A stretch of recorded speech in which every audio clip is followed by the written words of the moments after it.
سورۃ الکہف۔ بسم اللہ الرحمن الرحیم۔ الحمد للہ الذی انزل علی عبدہ الکتاب ولم یجعل لہ عوجا۔ یہ پوائنٹ میں نوٹ کرا چکا ہوں کہ آخری آیت کیا تھی؟ قل الحمد للہ، کہو قل حمد اللہ کے لیے ہے۔ یہ آخری آیت تھی سورہ بنی اسرائیل کی، اور سورہ کہف کی آیت شروع ہو رہی ہے الحمد للہ الذی، گویا کہ اس حکم کی تعمیل جو ہے اس سے آغاز ہو رہا ہے اس سورہ مبارکہ کا۔ اس کو میں نے کہا تھا یہ انٹر لاکڈ ہیں دونوں صورتیں جو ہیں، جیسے آتا ہے تورات میں کہ حضرت یعقوب اپنے بھائی عیسو کی ایڑیاں پکڑے ہوئے تولد ہوئے، یہ جڑواں پیدا ہوئے تو دو بھائی عیسو اور یعقوب۔ عیسو بڑے تھے، یعنی بڑے اس معنی میں جو بھی ہوتے ہیں جڑواں، ان میں جو پہلے جس کی ولادت ہو جائے وہ بڑا ہوتا ہے، چاہے 2 منٹ کا فرق ہو 5 منٹ کا فرق ہو۔ تو اس کی ولادت کے بعد پھر حضرت یعقوب کو عقب کہتے پیچھے کو، پیچھے آنے والا یعقوب، اس لیے ان کا نام پڑ گیا ہے کہ یہ پچھلا ہے۔ جو پہلا تھا وہ عیسو تھا، عیسو کے بارے میں کچھ معلوم نہیں ان کی اولاد وغیرہ کدھر گئی، بہرحال وہ ایک علیحدہ بحث ہے۔ تو اسی طریقے سے یہ سورہ کہف جو ہے گویا کہ سورہ بنی اسرائیل کی ایڑیاں پکڑے ہوئے قرآن مجید میں وارد ہو رہی ہے۔ اس میں آپ دیکھیے الحمدللہ الذی انزل علی عبدہ، وہی اللہ تعالیٰ نے اللہ کے اپنے رسول کی جو نسبت ہے اس کو عبد کے نمایاں کیا ہے۔ کتاب نازل کی ولم یجعل لہ عوجا، اور اس میں کوئی کجی نہیں رکھی، قیما، سیدھی، ٹھیک ٹھیک، روشن، مبین، لینذر بأسا شدیدا۔ اب یہ ہے لفظ جو بہت زیادہ غور کرنے کے قابل ہے۔ اس کتاب کے حضور پر نزول کے مقاصد میں سے ایک یہ بھی ہے خبردار کر دیں ایک بہت بڑی آفت سے۔ ویسے باسن جب واحد آتا ہے تو عام طور پر اس کے معنی جنگ ہوتے ہیں، جب جمع میں آتا ہے تو سختی، مصیبت، بھوک، فاقہ، یہ سارے بأسا۔ آیت البر میں بھی ہم نے پڑھا والصابرین فی البأساء والضراء وحین البأس۔ باسا جب جمع میں آیا ہے تو فقر و فاقہ، تکلیف، مصیبت، اور حین الباس جنگ کے وقت۔ تو ان دونوں کو ذہن میں رکھیے، بہت بڑی آفت، بہت بڑی آفت، بہت بڑی آفت۔ ایک تو ہے دجالی فتنے کی، دجال المسیح الدجال جو آنے والا ہے، جس کے بارے میں حدیث میں آتا ہے کہ کوئی نبی اور رسول ایسا نہیں گزرا جس نے اپنی قوم کو دجال کے فتنے سے آگاہ نہ کیا ہو، اور پوری انسانی تاریخ میں دجال کے فتنے سے بڑا کوئی فتنہ نہیں، اور وہ ہر بندہ مومن کے امتحان کے لیے کڑا ترین جو ہے مرحلہ آ جائے گا، سخت ترین امتحان اس کا لیا جائے گا۔ تو یہ جو سختی ہے اس کی خبر دیتے ہوئے یہ سورہ مبارکہ نازل ہو رہی ہے۔ اور خاص طور پر اسے باسن اگر جنگ کے معنی میں لیں تو الملحمۃ العظمیٰ، کتاب الملاحم، جو کہ آپ دیکھیں گے احادیث کی کتابوں میں پورا باب ہے کتاب الملاحم، اور اس کا تعلق بھی دجال کے ساتھ ہے، کیونکہ پھر دجال ہی کو قتل کریں گے حضرت مسیح علیہ السلام نازل ہو کر۔ تو یہ سارا مسئلہ جو ہے اس کی خبر دینے کے لیے قیما لینذر بأسا شدیدا من لدنہ، گویا کہ یہ جو احادیث کی کتابوں میں آپ کو حدیث کے ابواب ملتے ہیں، چاہے وہ کتاب الفتن ہو اور چاہے وہ کتاب جو ہے آثار قیامہ ہے، اس طرح کے جتنے بھی ہیں، اور کتاب الملاحم ہے، یہ گویا کہ اس کی شرح ہے لینذر بأسا شدیدا من لدنہ، اور یہ ہوگا بھی خاص اللہ کی طرف سے۔ یہ آزمائش بھی، یہ دجال کا فتنہ بھی، یہ بہت بڑی جنگ بھی، جس کو آرمگڈون کہتے ہیں، کرسچین جو ٹریڈیشن ہے اس میں اس کے لیے لفظ ہے آرمگڈون، ایک بہت بڑی جنگ ہوگی۔ ڈکشنری میں بھی آپ دیکھیں گے کہ خیر اور شر کی قوتوں کے درمیان اس دنیا کے خاتمے سے پہلے ایک بہت بڑی جنگ ہونی ہے جس کا نام یہ آرمگڈون ہے۔ لینذر بأسا شدیدا من لدنہ ویبشر المؤمنین الذین یعملون الصالحات، اور تاکہ بشارت دے وہ ان اہل ایمان کو جو نیک عمل کرتے ہوں، ان لہم اجرا حسنا، کہ ان کے لیے ہوگا بہت اچھا بدلہ، ماکثین فیہ ابدا، اور وہ اس میں رہیں گے ہمیشہ ہمیشہ۔ یہ جو دجالی فتنہ ہے اس کے ساتھ ایک خاص مناسبت ہے سورہ مبارکہ کی۔ احادیث میں آتا ہے کہ دجالی فتنے کے اثرات سے بچنے کے لیے اس سورہ مبارکہ سے ذہنی اور قلبی رشتہ مفید ہے، اس کی تلاوت کرتے رہنا، خاص طور پر جمعے کے روز پوری سورہ کہف، ورنہ یہ کہ کم سے کم اس کی ابتدائی اور آخری آیات ان کی بڑی اہمیت ہے۔ دجالی فتنہ اصل میں کیا ہے سمجھ لیجئے کہ ایک تو ہے دجالی فتنہ بالعموم، دجل کہتے ہیں فریب کو، جیسے کہ کوئی نبی نہیں ہے وہ اس نے فریبی لبادہ اوڑھ لیا، نبوت کا دعویٰ کر رہا ہے، وہ دجال ہے۔ تو اس طرح کی تو حضور نے فرمایا ہے کہ 30 دجال پیدا ہوں گے، انہی میں سے ایک ہمارے زمانے کے اندر جو ہے یہ غلام احمد قادیانی بھی تھا، وہ دجال تھا، جس نے کہ اعلان کیا کہ میں نبی ہوں جبکہ وہ نبی نہیں تھا۔ تو فریبی بنا ہوا جس نے کہ ملمہ اپنے اوپر چڑھایا ہوا ہے۔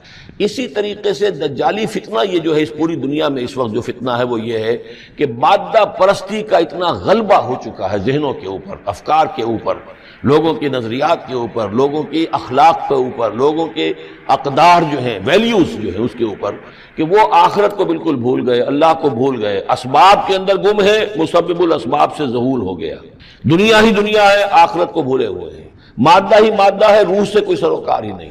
یہ ہے بالعموم جس کا نام دجالی فتنہ ہے، کہ حقیقت کے اوپر پردہ پڑا ہوا ہے، آخرت پر دنیا کا پردہ پڑا ہوا ہے۔ یہ دنیا جو ہے در حقیقت کیا ہے؟ وَمَا الْحَيَاةُ الدُّنْيَا إِلَّا مَتَاعُ الْغُرُورِ، یہ دھوکے کا سامان ہے۔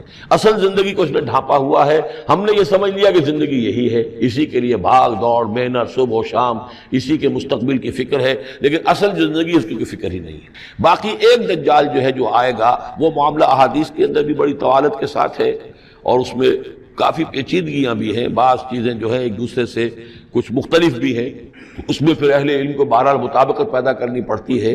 میں نے جہاں تک اپنی کوشش کی ایک رائے تک میں پہنچا ہوں، لیکن ابھی میں اسے بیان نہیں کر رہا ہوں۔ بہرحال دجالی فتنے کی خبریں موجود ہیں بہت شدت کے ساتھ، اور اس صورت کا پڑھنا جو ہے اس میں بہت مفید ہے۔ اس صورت کے مضامین کا دجالی فتنہ بالعموم سے کیا تعلق ہے، وہ تو اس ہم دورہ ترجمہ دوران کے اس کے دوران بھی آپ کو معلوم ہو جائے گا، لیکن اس کے جو خاص بڑے مباحث ہیں، خاص طور پر یہ کہ ایک ہمارے بہت بڑے عالم گزرے ہندوستان میں اس صدی کے آغاز میں، مولانا مناظر حسن گیلانی، انہوں نے اس میں باقاعدہ کتاب لکھی ہے، آپ کو مل جائے گی بازار میں بھی، اصحاب کہف کے جو کا معاملہ سورہ کہف کے مباحث ہیں ان کے۔ میں نے اس کو اپنی ایک تقریر کے اندر کسی خطاب جمعہ میں سورہ کہف کے مضامین کا خلاصہ بیان کیا تھا، جس کا عنوان ہے دنیا کی حقیقت۔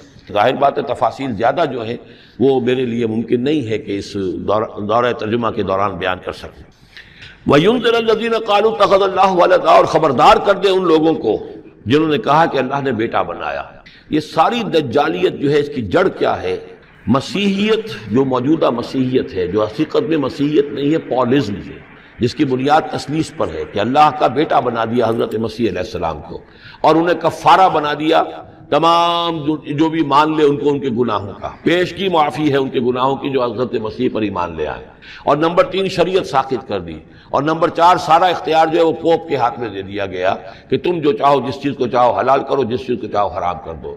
ان چیزوں نے مل کر نفس مذہب کو اس قدر قابل نفرت شے بنا دیا کہ یورپ کے عوام کے اندر مذہب کے خلاف شدید نفرت پیدا ہو گئی۔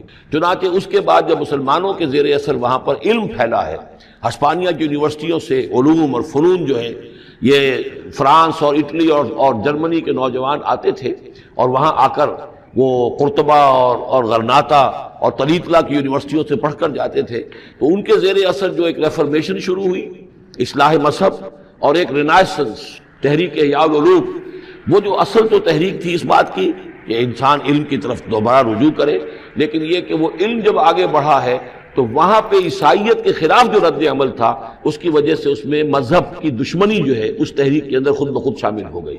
تو مذہب سے بیزاری، روحانیت کا انکار، آخرت سے بالکل بے پرواہی اور اس کا بھی انکار، اور خدا ہے یا نہیں ہے اس سے کوئی سروکار نہیں، یہ جو اس تہذیب کے اصل میں اثرات بنے ہیں سارے، یہ اسی غلطیوں کا یہ اثرات ہیں، نتائج ہیں کہ جو عیسائی مذہب کے اندر جو یہ تحریفات کر کے جو غلطیاں کی گئی ہیں، اس کو یہاں کہا گیا ہے کہ ان لوگوں نے کہ جنہوں نے یہ عقیدہ ایجاد کیا، ما لہم بہ من علم، ان کے پاس اس کے لیے کوئی علمی سند نہیں ہے، ولا لآبائہم، نہ ان کے آباء و اجداد کے پاس کوئی سند تھی، کبرت کلمۃ تخرج من افواہہم، بہت بڑی بات ہے جو ان کے منہ سے نکل رہی ہے، بہت بڑی گستاخی ہے جو یہ اللہ تعالیٰ کی شان میں کر رہے ہیں، ان یقولون الا کذبا، یہ نہیں کہہ رہے مگر جھوٹ، سراسر سیدھا سفید جھوٹ بول رہے ہیں، فلعلک باخع نفسک علی آثارہم، تو اے نبی شاید کہ آپ اپنے آپ کو ہلاک کر لیں گے ان کے جو اثرات پڑنے والے ہیں، عیسائیت کے اس غلط عقیدے کے جو نتائج برآمد ہوئے ہیں،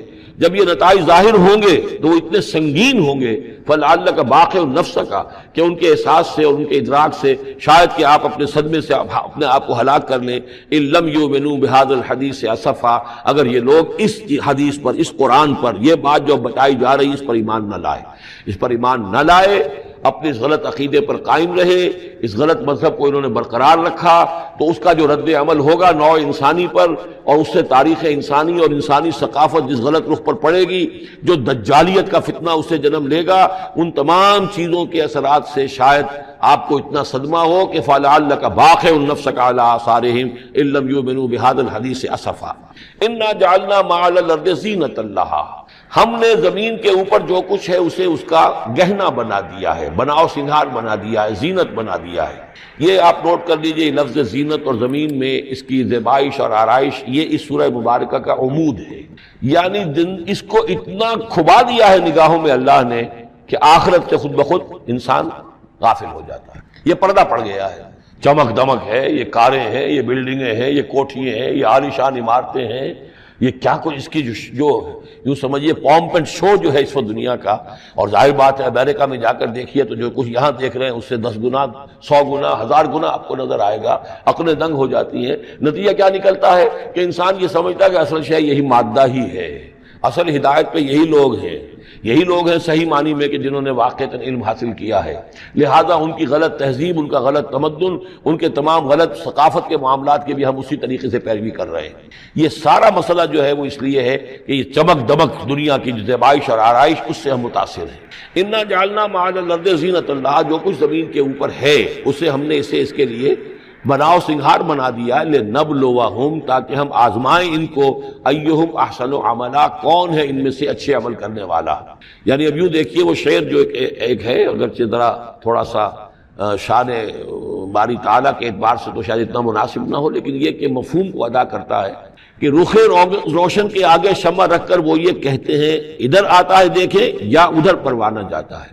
ایک طرف ذات باری تعالیٰ ہے اور ایک طرف یہ دنیا ہے، اس کی چمک دمک ہے۔ اب یہ پروانہ جو ہے یہ انسان، اس کا امتحان ہے، آیا یہ اللہ اور آخرت کی طرف جا رہا ہے یا دنیا کی طرف اور دنیا کی زیبائش اور آرائش کی طرف جا رہا ہے۔ جو زیبائش اور آرائش کی طرف چلا گیا وہ گیا، وہ تباہ و برباد ہو گیا، فقط خسر خسرانا مبین۔ اور جس نے اس دنیا کی زیبائش اور آرائش اس سے منہ موڑ کر وہ جو حقیقت جو اصل حسن ازلی ہے اللہ تعالیٰ کا، اور اس کا جو جلال اور کمال ہے، اور جو آخرت کی نعمتیں ہیں ان کو اختیار کر لیا، وہ کامیاب ہو گیا۔ تو امتحان اتنا ہی ہے کہ رخ روشن کے آگے شمع رکھ کر وہ یہ کہتے ہیں ادھر جاتا ہے دیکھیں یا ادھر پروانہ آتا ہے۔ وَإِنَّا لَجَاعِلُونَ مَا عَلَيْهَا صَعِيدًا جُرُزًا، اور یہ کہ جو کچھ بھی اس پر ہے ہم ایک وقت آئے گا کہ اس کو بنا کر رکھ دیں گے جیسے کہ میدان جس میں سے کہ فصل کاٹ لی گئی ہو۔ جب قیامت ہوگی کیا ہوگا یہاں پر اسی زمین کو، نہ یہاں پہ کوئی وہ پہاڑ رہ جائیں گے کوٹ کوٹ کر چپٹی کر دی جائے گی، نہ یہ آپ کے پاس جو ہیں وہ اسکائی اسکریپرز رہ جائیں گے، نہ یہ اعلیٰ شان عمارتیں ہوں گی، کچھ نہیں ہوگا۔ یہ سب برابر ہوگا جیسے کہ کسی کھیت کے اندر فصل کاٹ دی جاتی ہے تو اب وہ پڑا ہوتا ہے ویران۔ وَإِنَّا لَجَاعِلُونَ مَا عَلَيْهَا صَعِيدًا جُرُزًا، ہم اسے کر کے چھوڑیں گے ایسا کھیت کہ جہاں پر چورا پڑا ہوا ہو، صرف بچا کھچا جو ہے وہ اس کا توڑی کا، اور کچھ نہ ہو۔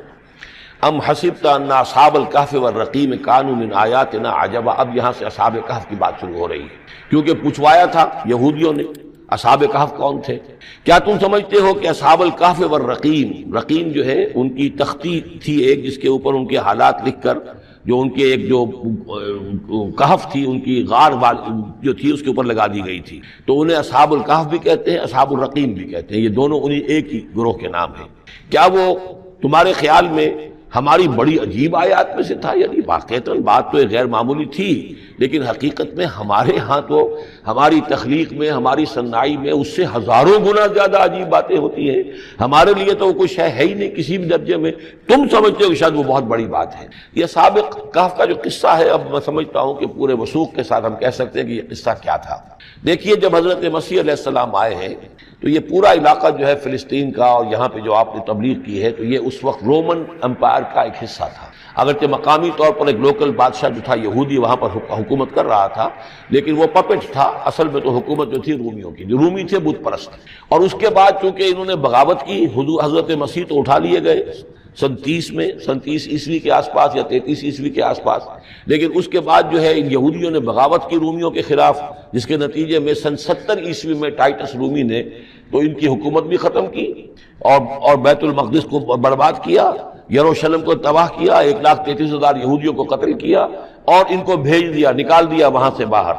اس وقت کا معاملہ یہ ہے کہ اب کوئی اکے دکے جو بھی رہ جاتے تھے یہاں پر، کوئی یہودی یا عیسائی، یہودیوں کو تو نکال دیا، عیسائی رہ گئے، لیکن عیسائیوں پر بھی بہت ظلم ہوتا تھا۔ یہ موحد تھے، حضرت عیسیٰ کے ماننے والے، وہ بت پرست تھے۔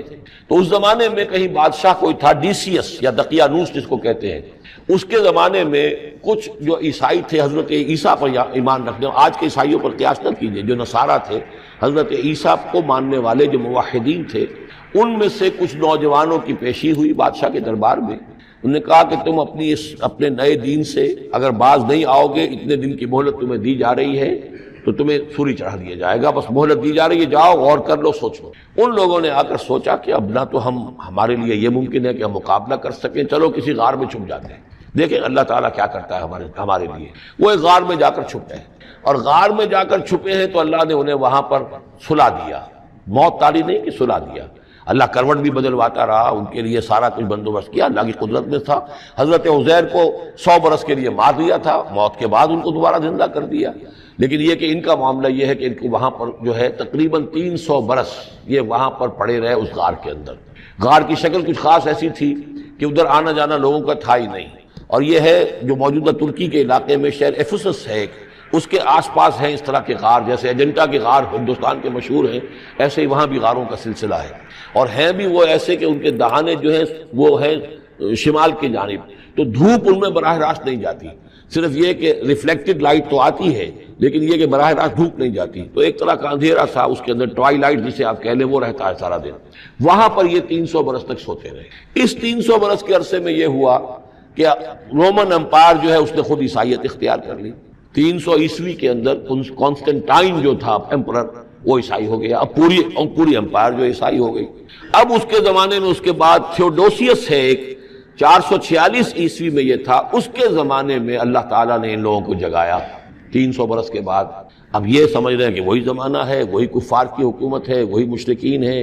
اب انہوں نے ڈرتے ڈرتے اپنے کسی ایک آدمی سے کہا بھائی جاؤ یہ لے کے سکہ لے کر جاؤ، چاندی کا، کچھ نہ کچھ کھانے پینے کے لیے لے کر آؤ، دیکھنا لیکن اس طرح ہو کہ ہمارا پتہ نہ چل جائے کہ ہم یہاں چھپے ہوئے ہیں۔ وہاں جو گئے انہوں نے وہ سکہ جو پیش کیا، اور کہا یہ سکہ تمہارے پاس کہاں سے آیا؟ یہ تو بہت پرانا سکہ ہے، تو 400 سال پرانا، 300 سال پرانا سکہ کہاں سے لے آئے تمہیں کوئی خزانہ ملا ہے؟ بہرحال اس حوالے سے اب وہ جو ہے وہ پکڑے گئے، ان کی حالت جو ہے وہ جو بات سامنے آ گئی۔ لیکن جب بات سامنے آ گئی تو اب ان کا بہت وہ عزت کی گئی، اس لیے کہ اب تو جو ان کا مذہب تھا در حقیقت پوری مملکت کا مذہب وہی ہو چکا تھا، تو صورتحال تو تبدیل ہو چکی ہے۔ پھر یہ کہ اس کے بعد تفصیل معلوم نہیں ہے کہ غالباً وہ جا کر اپنی اسی غار میں وہ سو گئے ہیں، یا دوبارہ اللہ نے ان پر وہیں پر موت طاری کر دی ہے، اس کا دروازہ بند کر کے اور اس پر ایک تختی لگا دی گئی ہے۔ یہ اصحاب کہف ہے۔ گبن کی جو ہے decline and fall of Roman Empire, اس میں بھی یہ 7 سلیپرز، 7 سونے والے، ان کی کہانی موجود ہے۔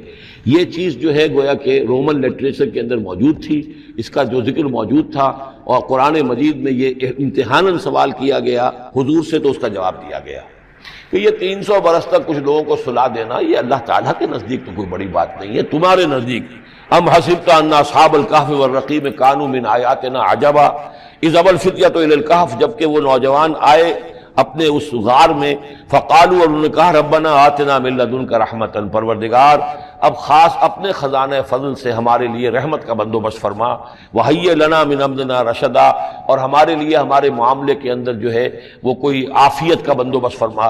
فضربنا علی آذانہم، تو ہم نے تھپکی دے دی ان کے کانوں پر، فی الکہف سنین عددا، اسی وہ غار کے اندر جو ہے وہ سوتے رہے کئی سال۔ ابھی یہاں اس بات کو نہیں چھیڑا کتنے سال، سنین عددا، متعدد سال وہ سوتے رہے۔ ثم بعثناہم، پھر ہم نے انہیں اٹھایا، لنعلم ای الحزبین احصیٰ لما لبثوا امدا، تاکہ ہم دیکھیں کہ 2 گروہوں میں سے کس کو صحیح معلوم ہے کہ کتنے عرصے وہ وہاں رہے تھے۔ اس کا ذکر آگے آ جائے گا 2 گروہوں سے مراد کیا ہے۔ اور تیسری اہم ترین آیات کیا ہے؟ آیات قرآنیہ۔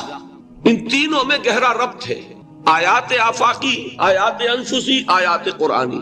ان میں تدبر کے ذریعے، غور و فکر کے ذریعے انسان ایمان حاصل کرے، یہ ٹاپ کا ایمان ہے، یہ انٹلیکچوئلز کا ایمان ہے، یہ صدیقین کا ایمان ہے۔ نمبر 2، ایک ایمان ہے عوام کے لیے، اس کے 2 راستے ہیں۔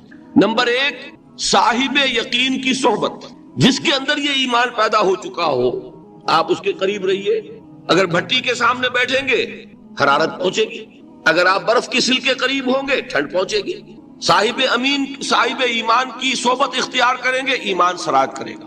یہ ہے عوام کے لیے صحبت، کونوا مع الصادقین، ان کی صحبت اختیار کیا۔ تیسرا ذریعہ ہے جو ہمارے لیے خاص طور پر جو مسلمان پیدا ہوئے ہیں، اب ایک بچہ ہے 7 سال کا، آپ نے نماز پڑھنے کی عادت ڈال دی، پڑھ رہا، اگرچہ غیر شعوری عمر سے شروع کر دیا، اس نے روزہ رکھتا ہے، 9 برس کا ہو گیا روزہ رکھنا شروع کیا۔ یہ اعمال جو ہیں ان سے بھی ایک یقین پیدا ہوتا ہے، جیسے یقین سے عمل پیدا ہوتا ہے ایسے ہی عمل سے بھی یقین پیدا ہوتا ہے۔ جب مداومت کرتے رہیں گے اس پر تو اس سے بھی ایک یقین کی کیفیت انسان میں پیدا ہو جاتی ہے۔ سورہ حجرات میں جو بحث آئی ہے اس کے آخر میں یہی ہے کہ اے نبی یہ بدو جو دعوے دار ہے ایمان کے، یہ آپ پر احسان دھر رہے ہیں، یمنون علیک ان اسلموا قل لا تمنوا علی اسلامکم بل اللہ یمن علیکم ان ہداکم للایمان ان کنتم صادقین۔ یہ آپ پر احسان دھر رہے ہیں کہ ایمان لے آیا، نبی ان سے کہیے مجھ پر اپنے ایمان کا کوئی احسان نہ دھرو، اپنے اسلام کا، بلکہ اللہ تم پر احسان دھرتا ہے کہ اس نے تمہیں ایمان کے راستے پر ڈال دیا ہے۔ جب اسلام پر آ گئے ہو تو عمل کرتے رہو گے، ان تطیعوا اللہ ورسولہ، اگر عمل کرتے رہو گے تو اس عمل کے ذریعے سے بھی تمہارے اندر ایمان پیدا ہو جائے گا۔ تو یہ 3 راستے ذہن میں رکھیے، جو عوام ہے غور و فکر، سوچ بچار، اس کی صلاحیت نہیں یا مواقع نہیں، ان کے لیے یہ 2 راستے ہیں، یقین بذریعہ عمل اور یقین بذریعہ صحبت۔ یہاں سے اٹھا رہے ہیں لوگوں کو، بار بار یہیں آ جاتے ہیں، لیکن ان کو دقت ہوتی، یہاں پہ کوئی صاحب پہلے سے روک دیا کرے نا جو بعد میں گڑبڑ ہوتی ہے۔ تو ایک ایمان ہے انٹلیکچوئلز کا، صدیقین کا، جن کو قرآن کہتا ہے اولو الالباب الذین یعقلون ان فی خلق السماوات والارض واختلاف اللیل والنہار لآیات لأولی الالباب، ہوش مندوں کے لیے، عقل مندوں کے لیے، غور و فکر کرنے والوں کے لیے، اصحاب دانش و بینش کے لیے ہماری کائنات میں ہماری نشانیاں ہیں، غور کرو اور ہمیں پہچانو، خود اپنے اندر جھانکو اور ہمیں پہچانو، اور ہماری یہ آیات جو ہیں ہمارے کلام کی، اس کی آیات جو ہیں ان میں وہ ایمان رچا بسا ہوا ہے، ان پر غور کرو، غوطہ زنی کرو، قرآن میں ہو غوطہ زن ہے مرد مسلمان۔ یہ ہے ٹاپ کا ایمان، یہ ہے اصل وہ ایمان کہ جو مطلوب ہے۔ اب باقی حضرات جو ہیں ان کے قریب رہیں گے، ایمان حاصل کر لیں گے، اور جو اعمال اللہ نے بتائے ہیں ان پر عمل کرتے رہیں گے، ایمان حاصل۔ اب دوسری بات کی طرف آئیے، نفاق سے کیسے بچا جائے، اس کے لیے بھی 3 عمل ہیں۔ پہلی چیز، اور 2 چیزیں تو وہ ہیں کہ جو سورہ منافقون ہی کے دوسرے رکوع میں بیان ہوگی۔ پریونشن کیسے ہوگی، بچو گے کیسے؟ دوام ذکر، اللہ کو یاد رکھو، یا ایھا الذین آمنوا لا تلہکم اموالکم ولا اولادکم عن ذکر اللہ ومن یفعل ذلک فاولئک هم الخاسرون۔ دل کو غفلت میں مت آنے دو، دل غافل ہوگا شیطان کا ڈیرا بن جائے گا۔ وہ دوام ذکر میں، البتہ یہ ذہن میں رکھیے کہ دوام ذکر کا ذریعہ کیا ہے، اس میں مغالتے ہیں لوگوں کو، جو سب سے بڑا ذکر ہے اس کو بھولے ہوئے ہیں، اور جو تیسرے چوتھے نمبر کا ذکر ہے اس کو سمجھ بیٹھے ہیں کہ بس یہی ذکر ہے۔ سب سے بڑا ذکر، مجسم ذکر قرآن ہے۔ الذکر انا نحن نزلنا الذکر وانا له لحافظون۔ وہ الذکر کون سا ہے؟ قرآن۔ اسی کو فرمایا، میں نے وہ آیت سنائی تھی کہ لوگ تنزیہ کہتے تھے، یا ایھا الذی نزل علیہ الذکر انک لمجنون، حضور سے مخاطب ہو کر کہتے ہیں فلاں جس کے اوپر کے اس کے خیال کے مطابق ذکر نازل ہوا ہے، ہم تو تمہیں پاگل سمجھتے ہیں۔ وہاں بھی لفظ کیا ہے؟ الذکر۔ تو معلوم کیا ہوا؟ انا انزلنا الیک الذکر لتبین للناس ما نزل الیہم، یہ الذکر ہے۔ تو اس سے بڑا ذکر کوئی نہیں۔ تلاوت قرآن، تدبر قرآن، غور و فکر قرآن کا، قرآن کو یاد کرنا۔ اس پر میرا کتاب چاہے مسلمانوں پر قرآن مجید کے حقوق، اب تو یہاں شاید کوئی کتاب موجود نہیں رہی ہے، بہرحال اگر آپ کو ضرورت ہوتی ہے پاکستان سے منگا لیتے ہیں، ہر شے پڑھیے، انشاءاللہ آ جائے گی چیز۔ نمبر 2 ذکر کیا ہے؟ اقیم الصلاۃ لذکری، نماز کو قائم کرو میری یاد کے لیے۔ یہ ذریعہ ذکر میں، وہ تو ہے ہی مجسم ذکر، اور یہ ذریعہ ذکر میں سب سے اہم ہے۔ یہ عملی ذکر بھی ہو رہا ہے اور قولی بھی ہو رہا ہے۔ سورہ فاتحہ پڑھی آپ نے، قرآن شریف کی کچھ آیات پڑھی، پھر رکوع کیا۔ یہ رکوع جو ہے یہ آپ کا عملی ذکر ہے کہ آپ نے اپنے وجود سے اللہ کی عظمت کو تسلیم کیا، پھر آپ سجدے میں گرے، یہ آپ کا عملی ذکر ہے کہ اپنے وجود سے آپ نے اللہ کی عظمت کو اور تسلیم کیا۔ تیسری چیز ہے مسنون دعائیں اور مسنون اذکار، جو حضور سے ثابت۔ ہمارے ہاں کیا ہو گیا، مجھے فلاں بزرگ نے یہ چیز بتائی ہے، وہ تو پڑھتے چلے جا رہے ہیں، نہ قرآن سے دلچسپی، نہ اذکار مسنونہ سے دلچسپی، ادعیہ معصورہ۔ آپ غور کریں گے کہ زندگی کے ہر عمل کے لیے حضور کی دعا موجود ہے۔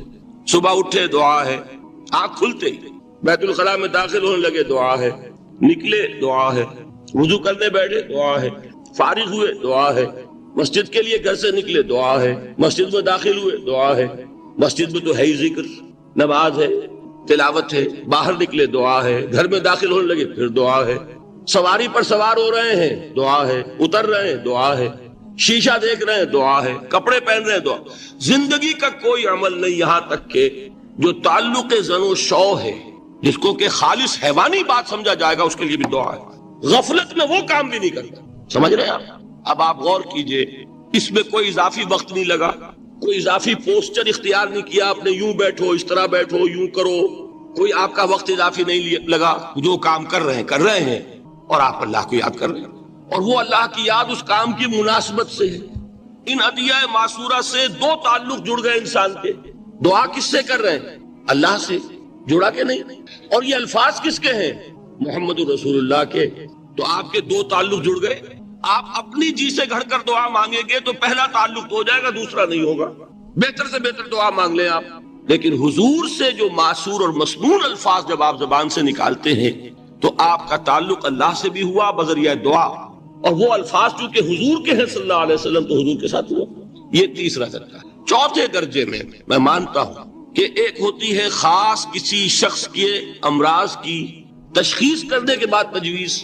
کوئی اگر طبیب ہے، ماہر طبیب روحانی، وہ آپ کو دیکھے گا تو اندازہ لگائے گا کہ آپ میں کیا کمی ہے، اس کے مطابق آپ کو ذکر بتائے گا۔ بھئی فلاں آیت کا مراقبہ کیا کرو۔ کسی میں بزدلی ہوتی ہے، کسی میں مال کی محبت زیادہ ہوتی ہے، کسی میں توکل کی کمی ہے، کسی میں شہرت کی خواہش ہے، نمایاں ہونے کا جذبہ ہے، کسی میں تکبر ہے۔ سب کا ایک سا برس تو نہیں ہوتا نا۔ تو یہ در حقیقت اندھے کی لاٹھی سے نہیں چلنے والی بات، یہ تو ماہر کی کا کام ہے کہ وہ تجویز کرے کہ تمہارے لیے خاص طور پر ذکر یہ ہے۔ در حقیقت ہمارے جو یہ سلسلے تھے سلوک کے، یہ بڑے ماہر ہوتے تھے، یہ لوگ بڑے ماہر اطباء تھے۔ یہ جو علم نفسیات ہے اس کے ہمارے صوفیاء سے بڑھ کر کبھی کوئی عالم گزرا ہی نہیں دنیا میں۔ فرائیڈ کیا ہے اور ایڈلر کیا ہے اور یونگ کیا ہے، بچے ہیں۔ ہمارے صوفیاء کرام نے جس طرح انسان کی نفسیات کو سمجھا اور وہ ان کی مناسبت سے تجویز کرتے تھے، لیکن اس کو رکھا جائے گا چوتھے نمبر پر۔ جیسے مولانا احمد علی صاحب فرمایا کرتے تھے، بھائی اس آیت کا مراقبہ کیا کرو۔ مراقبہ کیا مانی؟ اب ان الفاظ کو بھی ہم نے خام خواہ کچھ خاص ایک شکل دے دی۔ مراقبہ کیا؟ توجہ کرنا، دھیان کرنا، خاص اس آیت کے اوپر، اس کے معانی پر اپنے ذہن کو جمانا۔ وہ کیوں ہے؟ تاکہ آپ کے اندر جو کمی ہے اس کی تلافی اس سے ہو۔ لیکن یہ کہاں آئے گا؟ چوتھے نمبر پر، سمجھ گئے؟ تو نفاق سے بچنے کا ذریعہ، پریونشن کیا ہے نفاق سے؟ دوام ذکر۔ نہ تمہیں تمہاری اولاد، نہ تمہارے اموال، نہ تمہاری تجارت، نہ کاروبار اللہ کے ذکر سے غافل نہ کر سکے۔ پنجابی میں کہتے ہیں کہ ہتھ کارول اور دل یار ول۔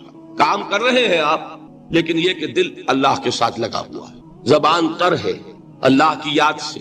جو قرآن یاد ہے، گاڑی میں آپ بیٹھے جا رہے ہیں، 2 گھنٹے آپ کو کار میں لگانے ہیں، قرآن شریف پڑھتے جائیے، اس سے بڑا ذکر ہی کوئی نہیں۔ یہ ہے پریونشن۔ اب اگر مرض ہو جائے تو کیا؟ اس کے لیے 2 چیزیں ضروری ہیں۔ ایک دیکھیے، عجیب ہے یہ، نفاق کا علاج انفاق سے، صرف ایک الف لگانا۔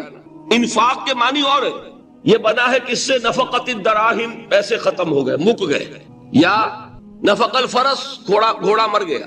تو مال کو کھپانا، لگانا اللہ کی راہ میں۔ اگر دل میں نفاق کی کوئی آلائش آئی ہے تو اس کا ازالہ ہوگا انفاق فی سبیل اللہ سے۔ مال اللہ کی راہ میں دیجئے، صدقہ کیجئے، خیرات کیجئے، دیجئے، اللہ کے دین میں لگائیے۔ جتنا لگائیں گے نفاق دھل جائے، اس لیے کہ اصل سبب نفاق کا ہے ہی حب دنیا، دنیا کی محبت۔ لہذا اس کا ازالہ ہوگا جو سب سے محبوب شے ہے، مال۔ انہ لحب الخیر لشدید، مال محبوب ترین ہے کہ نہیں؟ لہذا اس کو اللہ کی راہ میں لگائیں گے تو وہ نفاق دھل جائے گا۔ اور ایک اور چیز ہے جو بہت اہم ہے، بہت ہی شعوری طور پر اس کا اہتمام کیجئے۔ جس وقت دین کے کسی فرض کی انسان کو سمجھ آ جائے، اس کا شعور پیدا ہو جائے، پھر ڈیلے نہ ہو۔ ذرا سا ڈیلے جو ہے اس پر عمل کرنے میں یہ در حقیقت نفاق کو جڑ پکڑنے کا موقع دینا ہے. Immediate action. ایک بات سمجھ میں آ گئی، فوراً عمل. اس میں شیطان کیا کرتا ہے، ذرا ٹھہر جاؤ، ابھی دیکھو یہ فرض ہے، یہ ذمہ داریاں ہیں، یہ کرنا ہے، وہ پھر لگا دینا اپنے آپ کو. بہت سے لوگ کہتے ہیں بس یہ ریٹائرمنٹ کے بعد تو سارا میں دین کے لیے وقف کر دوں گا. اول تو خدا کے بندے تمہارے اندر رہ کیا جائے گا ریٹائرمنٹ کے بعد؟ سارا تو کھپ چکو گے، رہ کیا جائے گا؟ دوسرے یہ کہ یہ بھی جان لیجئے کہ کار دنیا کسے تمام نہ کر. ریٹائرمنٹ کے بعد کون فارغ ہو جاتا ہے؟ بیٹوں بیٹیوں سے فارغ ہوئے تو پوتے پوتیاں موجود ہیں، نواسے نواسیاں موجود ہیں. کبھی بھی وہ بوجھ ختم نہیں ہوتا زندگی کا. وہ تو یہ کہ آج بات سمجھ میں آئی ہے تو آج عمل ہونا چاہیے. قرآن مجید میں سورہ انعام میں بڑی شدید وعید آئی ہے. الفاظ ہیں یہ وَنُقَلِّبُ أَفْئِدَتَهُمْ وَأَبْصَارَهُمْ كَمَا لَمْ يُؤْمِنُوا بِهِ أَوَّلَ مَرَّةٍ. انسان پر ایک حقیقت کا انکشاف ہوا کہ یہ بات حق ہے، فوراً تسلیم کرے. کسی مصلحت کی وجہ سے، کسی بزدلی کی وجہ سے، کسی لالچ کی وجہ سے، کسی اپنی سیادت یا قیادت کی وجہ سے کیسے مان لوں؟ لوگ کہیں گے کہ یہ نیچے ہو گیا، وہ اونچا ہو گیا جس کی بات مانی. کسی وجہ سے رک گئے تو اللہ تعالیٰ اندر سے وہ جو استعداد ہے حق کو پہچاننے کی وہ سلب کر لیتا ہے. وَنُقَلِّبُ أَفْئِدَتَهُمْ وَأَبْصَارَهُمْ. ہم الٹ دیں گے ان کے دلوں کو بھی اور ان کی آنکھوں کو بھی. کیوں؟ كَمَا لَمْ يُؤْمِنُوا بِهِ أَوَّلَ مَرَّةٍ. اس لیے کہ وہ پہلی مرتبہ جب انکشاف حق ہوا ہے وہ ایمان نہیں لایا. اس کا میں ایک واقعہ آپ کو سنانا چاہتا ہوں کہ کس طرح صحابہ کرام پر بھی وقتی طور پر یہ واقعہ اگر صحابہ کرام کا نہ ہوتا تو یہ حقائق سمجھ میں نہ آتے. غزوہ تبوک کے موقع پر یہ میں جملہ انکمپلیٹ رہ گیا، ضعف ایمان کا حملہ ہو جاتا تھا، نفاق کا نہیں معاذ اللہ. لیکن ضعف ایمانی کی اگلی منزل شروع ہو جاتی ہے نا، نفاق. جہاں جھوٹ بولنا شروع کیا نفاق، جھوٹی قسمیں کھانی شروع کی سیکنڈ سٹیج، اور جہاں مومنین صادقین سے بغض اور عداوت پیدا ہو گیا وہ تھرڈ سٹیج. تو وہ ضعف ایمان کا کیسے ہوتا ہے یہ حضرت کعب ابن مالک نے بڑی تفصیل سے بیان کیا ہے. غزوہ تبوک کے موقع پر جہاں منافقین نے آ کر جھوٹے بہانے بنائے، جھوٹی قسمیں کھائیں اور حضور سے ایگزمپشن لے لی، چھٹی لے لی، رخصت لے لی، وہاں 3 ایسے صحابہ بھی تھے جو مومن صادق تھے، لیکن وقتی طور پر شیطان نے انہیں ورغلایا. کیسے ورغلایا وہ سمجھ لیجیے. کعب ابن مالک نے تفصیل سے بیان کیا ہے، اور میرے نزدیک یہ جہاں تک میرا مطالعہ ہے طویل ترین حدیث ہے، بخاری اور مسلم میں. قرآن حکیم نے بھی سورہ آل عمران کے آخری رکوع میں ذکر کو سب سے پہلے اور سب سے اہم عامل کی حیثیت سے شمار کیا. چنانچہ اس کی پہلی آیت جو ہے سورہ آل عمران کے آخری رکوع کی، اس میں تو وہی مضمون جو میں بیان کر چکا وہ آیا ہے. ان فی خلق السماوات والارض واختلاف اللیل والنہار لآیات لأولی الالباب. یقیناً آسمان اور زمین کی تخلیق میں اور دن اور رات کے الٹ پھیر میں نشانیاں ہیں ہوش مندوں کے لیے. ان کے ذریعے سے انسانی شعور کے اندر وہ معرفت رب اجاگر ہوگی. وہ پہلا مرحلہ اس نے طے کر لیا، وہ ڈورمنٹ معرفت اب ایکٹیویٹ ہو گئی. اب مزید فکر کا مرحلہ ہے جو اگلی آیت میں آیا ہے، الذین یذکرون اللہ قیاما وقعودا وعلی جنوبہم ویتفکرون فی خلق السماوات والارض ربنا ما خلقت ھذا باطلا سبحانک فقنا عذاب النار. یعنی تفکر جو ہے ویتفکرون فی خلق السماوات والارض، وہ تفکر کرتے ہیں، غور و فکر کرتے ہیں آسمان اور زمین کی تخلیق میں، لیکن اس تفکر کے ساتھ لازماً ذکر اور ذکر مدام. ذکر بھی وہ کہ جو مستقل ہو، ہر حالت میں ہو. الذین یذکرون اللہ قیاما وقعودا وعلی جنوبہم، وہ لوگ کہ جو اللہ کو یاد رکھتے ہیں، اللہ کا ذکر کرتے ہیں، کھڑے ہوئے بھی، بیٹھے ہوئے بھی، اور اپنے پہلوؤں کے بل یعنی لیٹے ہوئے بھی. اب ان 3 کے سوا تو کوئی پوزیشن انسان کی نہیں ہے. اسی کا نام ہے دوام ذکر. اور اس کے ساتھ اگر وہ تفکر کرتے ہیں تو ان کا فکر اگلی منزل تک پہنچتا ہے. تو پہلی شے تھی فکر انسانی کی صحیح رخ پر مزید پیش قدمی اور پیش رفت، اور اس کے لیے لازم ہے ذکر و فکر کا امتزاج. دوسری چیز کو لیجئے عمل کی درستی. اس عمل کی درستی کے لیے اللہ تعالیٰ کے ساتھ ایک گہرے تعلق کی ضرورت ہے. اس لیے کہ صبر کی بحث میں یہ مضامین شاید آپ کے سامنے آ گئے ہو کہ صبر جہاں مصیبت پر صبر ہوتا ہے، تکلیف پر صبر ہوتا ہے، اللہ کے احکام پر جمنا یہ بھی صبر ہے، نفس کی خواہشات کی باغ کو تھام کر رکھنا، کھینچ کر رکھنا، یہ بھی صبر ہے، اور استقامت کسی شے پر قائم رہنا، یہ بھی صبر ہے۔ تو عمل صحیح پر استقامت کے لیے وَاصْبِرْ وَمَا صَبْرُكَ إِلَّا بِاللَّهِ، اس صبر کی سب سے اہم جو بنیاد ہے، اس کا جو سب سے بڑا ذریعہ ہے، اس کا جو سب سے بڑا سہارا ہے، وَمَا صَبْرُكَ إِلَّا بِاللَّهِ، اس کے لیے ضرورت ہے ایک گہرے تعلق کی کہ اللہ کے ساتھ ایک ایسا تعلق برقرار رہے جو نہ صرف گہرا ہو بلکہ دائم و قائم، مسلسل۔ ذرا ذہول ہوگا تعلق مع اللہ میں، ذرا کمی آئے گی، شیطان کا وار کاری ہو جائے گا۔ اسی کو حضور نے حدیث میں یوں تعبیر کیا ہے تمثیلاً کہ جو دل اللہ کی یاد سے غافل ہے، اس پر فارسی کا وہ مقولہ بھی ہے کہ خانہ خالی را دیو میں گیرت، گھر خالی رہے تو جنات اس پر دیو جو ہے آ کر قبضہ جما لیتے ہیں۔ تو خانہ قلب جو ہے اگر یاد خدا بندی سے خالی ہو گیا تو شیطان ابلیس لعین اپنی تھوتنی ٹکا دیتا ہے۔ یہ لفظ آتا ہے سور کے منہ کے لیے تھوتنی، جس طرح اس کا نکلا ہوا سا منہ ہوتا ہے آگے، تو یہ لفظ استعمال کیا گیا کہ وہ اپنی تھوتنی انسان کے دل پر جما کر اور پھوکے مارنی شروع کر دیتا ہے۔ تو شیطان کو موقع ہی تب ملتا ہے جب انسان کے تعلق مع اللہ کے اندر کمی ہو، وہ خانہ بالکل خالی ہو گیا ہو یا اتنا ضعیف ہو گیا ہو کہ کل عدم ہو جائے، گویا کہ نہیں۔ تیسری چیز کی طرف آئیے، روحانی ترقی۔ روحانی ترقی کے لیے میں ایک اصطلاح کے سامنے لا رہا ہوں، اس سے مراد کیا ہے؟ روحانی ترقی کے لیے ہماری دینی اصطلاح ہے تقرب الی اللہ، اللہ سے قریب تر ہوتے چلے جانا۔ اس پر میرا ایک کتابچہ بھی ہے، تقرب الی اللہ کے دو مدارج، دو درجے، جو در حقیقت ایک حدیث نبوی علیہ الصلوۃ والسلام ہی پر مبنی ہے کہ حضور نے ایک درجہ قرار دیا ہے تقرب بالفرائض، فرائض کے ذریعے سے انسان اللہ کا قرب حاصل، ایک ہے تقرب بالنوافل، نوافل کے ذریعے سے اللہ کا قرب حاصل کرے۔ ان میں کیا نسبت و تناسب ہے، اہمیت کے اعتبار سے کون بڑھ کر ہے، بلندی کے اعتبار سے کون بڑھ کر ہے، یہ تمام مسائل میں نے اپنی اس تقریر میں بیان کیے تھے جو اس کتاب میں شائع ہوئی ہے۔ اس وقت میں اس کی تفصیل میں نہیں جا رہا، صرف یہ تذکرہ اس لیے کر رہا ہوں کہ جن کو بھی خواہش ہو جائے وہ اس کا مطالعہ کرے۔ ہماری اس وقت کی گفتگو سے وہ کتابچہ اس جگہ پر منسلک ہوگا۔ تو تقرب الی اللہ، یہ تقرب کوئی فزیکل فینومینن نہیں ہے، جسمانی یا مادی مسئلہ نہیں ہے۔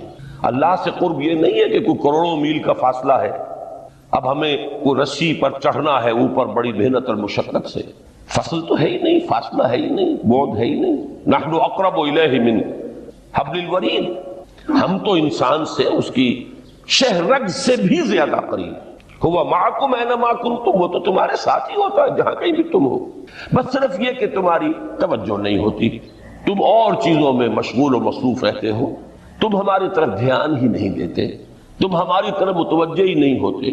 ہم تو مائل بے کرم ہے، کوئی سائل ہی نہیں، راہ دکھلائیں کسے رہنو منزل ہی نہیں۔ انسان جب متوجہ ہو جاتا ہے اور بڑھتا ہے، آگے پیش قدمی کرتا ہے روحانی اعتبار سے، تو یہ ہے در حقیقت تقرب الی اللہ، اور اسی کو ہم کہیں گے روحانی ترقی۔ اب ان تین چیزوں کو اگر آپ نے ذہن میں جما لیا، پھر میری بات کی ترتیب اس کو ذہن میں قائم کیجئے۔ ہم چلے کہاں سے کہ دین کے ساتھ اصل مناسبت فلسفے کی نہیں، حکمت کی۔ نمبر 2، حکمت قرآنی کا پہلا اور اہم ترین اور بنیادی مسئلہ معرفت رب کا حصول ہے، اس کا نتیجہ شکر خدا بندی، اس کا ذریعہ آیات آفاقی، آیات انفسی، اور سب سے بڑھ کر آیات قرآنیہ ہے جو الذکر ہے، جو تذکرہ ہے، جو ذکرہ ہے۔ لیکن اس پہلے مرحلے کو اگر کوئی انسان بفضل ہی تعالی، اللہ کے فضل و کرم سے طے کر لے، اب اس کے سامنے تین مسئلے ہیں۔ فکر کی مزید پیش رفت، مزید پیش قدمی صحیح رخ پر، اس کے لیے ذکر اور فکر دونوں کا امتزاج لازمی۔ فقر قرآن اختلاط ذکر و فکر۔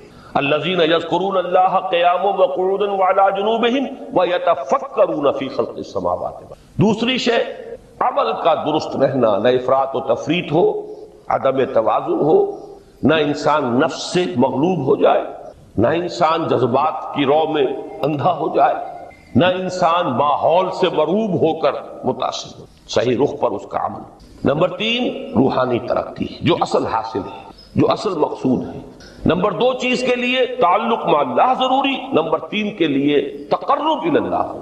اب غور کیجئے، ان تینوں چیزوں کا بڑا گہرا تعلق ہے نماز کے ساتھ، ان تینوں کے لیے ستون کی حیثیت نماز کو ہے۔ لہذا ایمان کے بعد یا معرفت رب کے بعد حکمت دین کا اہم ترین مسئلہ نماز، صلاۃ، اس لیے کہ ایک طرف یہ انسان کو اللہ کے ساتھ ایک گہرے تعلق کا ذریعہ فراہم کرتی ہے، اپنے تمام مصروفیات میں سے، ان مشغولیتوں میں جن میں گم ہونے کا خدشہ ہوتا ہے، نکلو۔ 24 گھنٹے کے معمولات میں سے کم 5 مرتبہ تو لازماً نکلو، اور اپنے آپ کو ذرا، اپنے حواس کو بھی، اپنی باطنی کیفیات کو بھی ذرا تازہ کرو۔ اگر کوئی گندگی، نجاست، کسی طرح کی ناپاکی کا کوئی معاملہ ہے، طہارت حاصل کرو۔ طہارت سے تمہارے اندر روح کو بھی بالیدگی ہوگی، تمہارے حواس بھی تازہ ہوں گے، تم گویا کہ بحیثیت کل تمہاری ہستی چاق و چوبند ہو جائے گی۔ وہ کسل، وہ سستیاں، وہ جو ایک کثافتیں ہوتی ہیں، ان سب سے نجات حاصل کرو، اور اب اپنے رب کے حضور میں کھڑے ہو جاؤ، اس کے ساتھ اپنا عہد بھی تازہ کرو، اس کی اہم صفات کو بھی اپنے ذہن میں پھر مستحضر کرو۔ یہی وجہ ہے، دیکھیے میں نے جو آیات آپ کو شروع میں سنائی تھی، سورہ لقمان کی 2 آیتیں، پہلی آیت میں اس کا ترجمہ کر چکا، دوسری آیت وَلَقَدْ وَإِذْ قَالَ لُقْمَانُ لِابْنِهِ وَهُوَ يَعِظُهُ يَا بُنَيَّ لَا تُشْرِكْ بِاللَّهِ إِنَّ الشِّرْكَ لَظُلْمٌ عَظِيمٌ۔ اس کے بعد درمیان میں کچھ مضمون آ کر پھر وہ آیہ مبارکہ آئی، یا بنی اقم الصلاۃ وامر بالمعروف وانہ عن المنکر واصبر علی ما اصابک۔ گویا کہ اہم ترین چیز، بنیادی ترین چیز، اللہ کو محض پہچان لینا کافی نہیں ہے، یاد رکھنا ضروری ہے۔ اللہ یاد رہے گا تو فکر صحیح آگے بڑھے گا، اللہ یاد رہے گا اور اس کے ساتھ ایک گہرا تعلق جو ہے برقرار رہے گا تو عمل درست رہے گا۔ بالکل یہی بات سورہ طٰہٰ میں جو پہلی وحی حضرت موسیٰ علیہ السلام پر ہوئی، اور پہلا مخاطبہ ہے، چونکہ حضرت موسیٰ کو یہ انبیاء کرام کے مقدس گروہ میں ایک امتیازی حیثیت حاصل ہے کہ ان سے براہ راست گفتگو ہوئی ہے، اگرچہ صرف ایک پردہ تھا، اوٹ من ورائے حجاب گفتگو ہوئی ہے، لیکن یہ کہ کوئی فرشتے کا درمیانی جو ہے وہ لنک نہیں تھا، براہ راست اللہ تعالیٰ نے حضرت موسیٰ علیہ السلام سے کلام فرمایا۔ کلم اللہ موسیٰ تکلیما، موسیٰ سے تو اللہ نے کلام فرمایا جیسے کہ کلام کیا جاتا ہے۔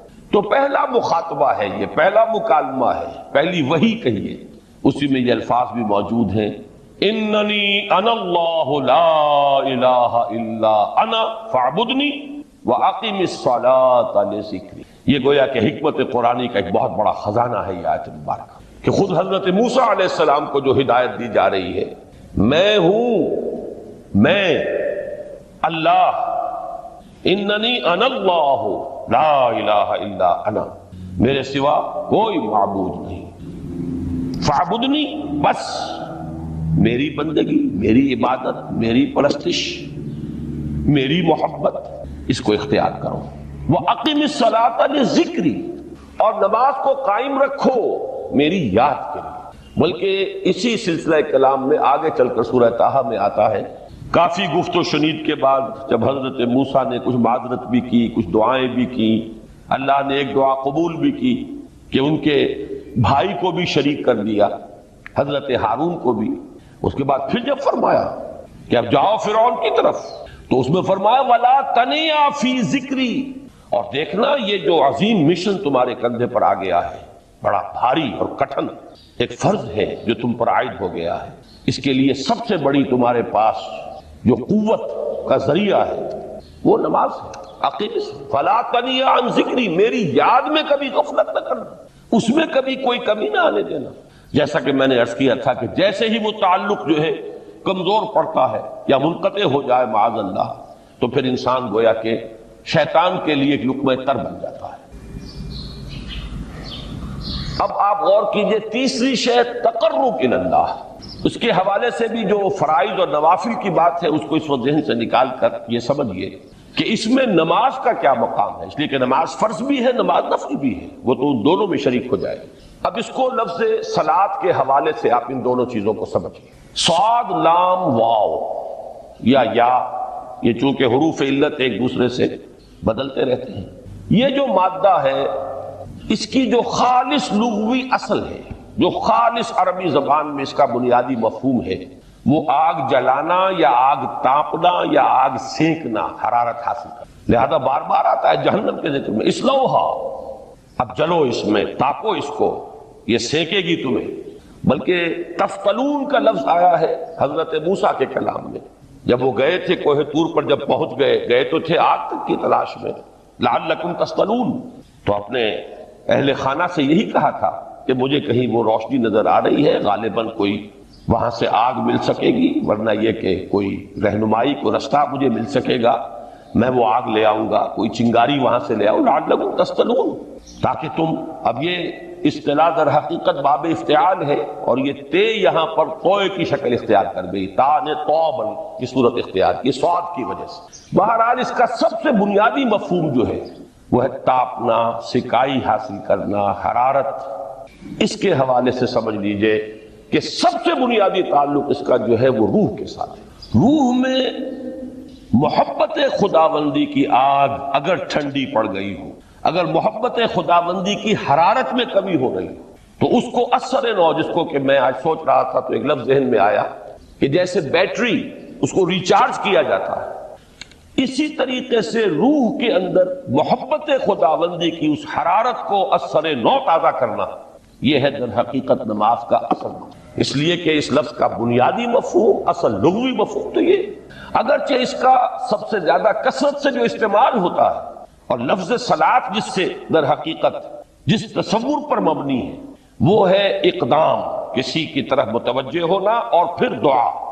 صلاۃ کا سب سے قریبی مفہوم لفظی جب بیان کیا جائے گا، اس سے مراد، اس کے معنی، تو دعا اس میں اہم ترین، کسی کی طرف توجہ کرنا، مناجات کرنا، گفتگو کرنا، مخاطبہ، مکالمہ، دعا، یہ در حقیقت صلاۃ کا سب سے بڑا اصطلاحی مفہوم ہے۔ لیکن جو اس کا مادہ ہے صاد لام واو یا صاد لام یا، اس کا اصل مفہوم جو ہے وہ تاپنا، حرارت حاصل کرنا۔ تو ان دونوں کے حوالے سے عرض کر رہا ہوں، وہ تاپنا اور حرارت حاصل کرنا وہ ہے روح کے اعتبار سے۔ وہ جو کہا اقبال نے کہ بجھی عشق کی آگ اندھیر ہے، مسلمان نہیں راہ کا ڈھیر۔ یہ عشق کی آگ جب بجھ جاتی ہے، در حقیقت یہی تو انسان کی روحانی موت ہے۔ جب یہ نہ رہے تو چاہے منطق میں بہت انسان ماہر ہو، مجھے اقبال کا ایک شعر یاد آیا ہے تقابل کرتے ہوئے، ایک انسان محکوم اور ایک انسان حر، آزاد انسان، ان کی نفسیات میں جو بنیادی فرق علامہ اقبال نے مختلف مواقع پر بیان کیے ہیں۔ محکوم ہے بیگانہ اخلاص و مروت، ہر چند کے منطق کی دلیلوں میں ہے چالاک۔